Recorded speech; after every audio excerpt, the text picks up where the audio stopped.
ওই, হুম, বলো। কি করছিস রে? কিছুই না, পড়ছি। আজকাল অনলাইনে থেকেও পড়ছিস নাকি? পড়ার সাথে সাথে অল্প একটু চ্যাটিং করছি। তুই কি করছিস? আমি আমার জিএফ এর সাথে চ্যাটিং করছি। আমার সাথে কথা বলছিস জানলে তোর জিএফ রাগ করবে না? আরে না। আচ্ছা শোন, কি? আগে কখনো বলিসনি তো তোর জিএফ আছে। তুই তো আগে জানতে চাসনি। তাহলে এখন বল, এখন জানতে চাইছি সেই ভাগ্যবতী মেয়েটিকে।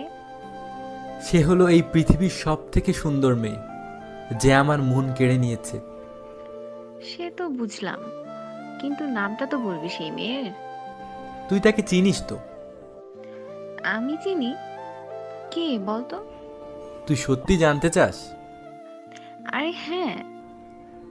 তাহলে তোকে একটা কাজ দিচ্ছি। কাজটা করলে নিজেই বুঝতে পারবি মেয়েটা কে। পারলাম না আমি, পড়তে বসবো। তোর জিএফ এর নাম তাহলে তুই পরেই বলিস। শোন না, তুই আমার বন্ধু তো। হুম, তো? তাহলে মেয়েটাকে দেখে বল আমার সাথে মানিয়েছে কিনা। হুম, বল কি কাজ করতে হবে। তোর ঘরের আলমারির সামনে একটা গিফট রাখা আছে, একটু দেখ তো। দাঁড়া দেখছি।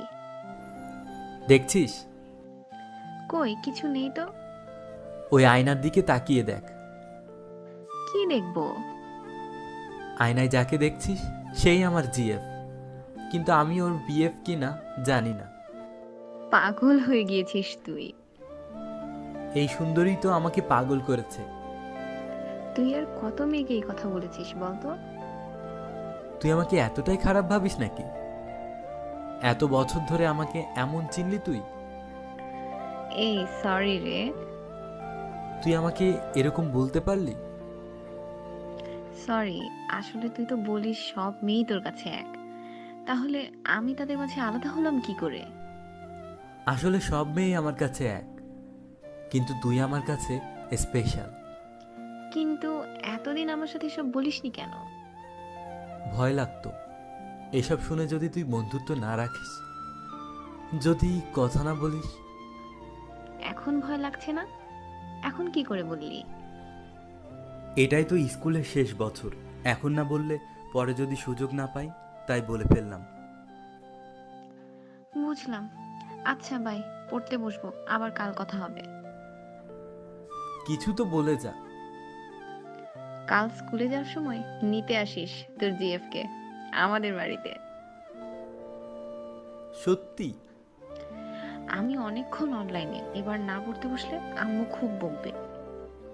আচ্ছা বাই, আই লাভ ইউ আমার জিএফ। আই লাভ ইউ আমার বিএফ।